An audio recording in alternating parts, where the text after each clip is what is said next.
আমরা বারবার বলতেছি যে কোনো শিক্ষার্থী ফেল করুক, এটা আমাদের কাম্য না।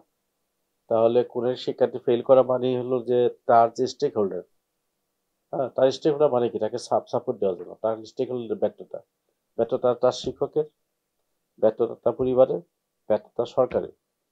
এই দায়ভার সরকার নিতে হবে কেন শিক্ষার্থী ফেল করলে। তাহলে এই সরকারের কেন মানে তার যে সাপোর্ট দরকার সে নাগরিক হিসাবে, এই সাপোর্টটা সরকার দিতে পারতেছে না কেন? এটা হলো একটা দিক আর কি। তা আমরা যে প্রতিষ্ঠানগুলোতে এই একজন শিক্ষার্থী পাশ করে না, তাহলে আহ, এটাকে অ্যানালাইসিস করা দরকার।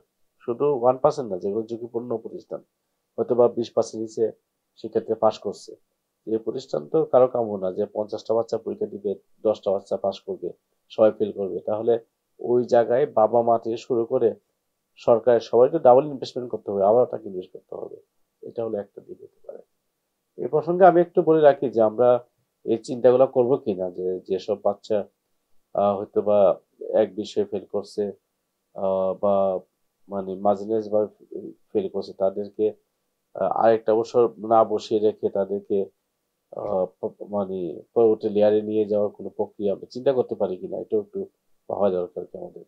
যে একটা অনেক প্রাইভেট ইউনিভার্সিটি দেখা যায়, বা এখন এই সিস্টেমে এগুলো আছে, আমাদের আমাদের সিস্টেমে আছে যে একটা বাচ্চা পরীক্ষা দিচ্ছে, খারাপ করছে, তাকে আবার রেজাল্ট দেওয়ার পর একটা সুযোগ দিয়ে অটোমেটিক 2-4 দিনের মধ্যে একটা পরীক্ষা নিয়ে তাকে আবার হয়তো বা পরবর্তী লেয়ারে পাঠিয়ে দেওয়ার চেষ্টা করা হচ্ছে আর কি। তো এগুলো রিটেক আমাদের, সিস্টেম। হ্যাঁ, রিটেক সিস্টেম। হ্যাঁ, রিটেক সিস্টেম যাওয়ার আগে এগুলো আমরা চিন্তা করতে পারি এসব নিয়ে আর কি।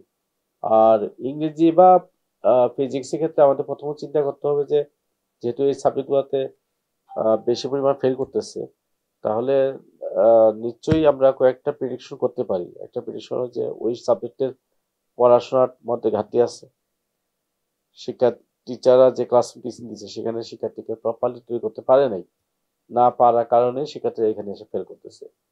কোনো কারণে হইতে পারে যে ওই বিষয়ের কোশ্চেনটা যে স্ট্যান্ডার্ড মেনটেন করে করার কথা সেই স্ট্যান্ডার্ড মেনটেন নাও করতে পারে, সেটা হয়তো খুব কঠিন হয়ে যেতে পারে, যেটা আমাদের পলিসিতে বলা নাই, সে পলিসির বাইরে যেতে পারে। তো এই সবই কিন্তু আপনার গবেষণা অনুসন্ধানের ডিমান্ড করে। অনুসন্ধান করে আমাদেরকে বের করতে হবে যে আসলে রিয়েল কারণটা কি, কেন এই বিষয়গুলোতে মানে বেশি বেশি শিক্ষার্থী ফেল করছে। শিক্ষকের অভাব আমাদের, আমরা জানি যে আমাদের স্কুল কলেজগুলোতে বিশেষ করে প্রত্যন্ত অঞ্চলে এই গণিত পড়ানোর জন্য এবং ইংরেজি পড়ানোর জন্য শিক্ষার্থী আমাদের কম। তাহলে এই যাদের কারণে ফেল করছে, এই শিক্ষার্থীদের কারা, গ্রামে বেশি না শহরে বেশি? এই নানাবিধ অ্যানালাইসিস আমাদের করতে হবে, না করলে কিন্তু আমরা শিক্ষা ব্যবস্থাকে একটা বাস্তব জায়গায় নিয়ে যেতে পারবো না। আমাদেরকে এই অ্যানালাইসিস গুলো করতে হবে। আমি আবারও যে দাবি করতেছি যে ইমিডিয়েটলি একটা কমিটি বা কোনো প্রক্রিয়া করে শিক্ষা মন্ত্রণালয়ের পক্ষ থেকে এই ফলাফল যে আনএক্সপেক্টেড বলতেছি আমরা, তার একটা আহ মানে গঠনমূলক একটা পর্যালোচনা করে সেইটার ব্যাপারে কার্যকর কোনো সিদ্ধান্ত নেওয়া যায় কিনা, সেটার ব্যাপারে আমাদের মাননীয় শিক্ষা উপদেষ্টা চিন্তা করবেন। লাস্ট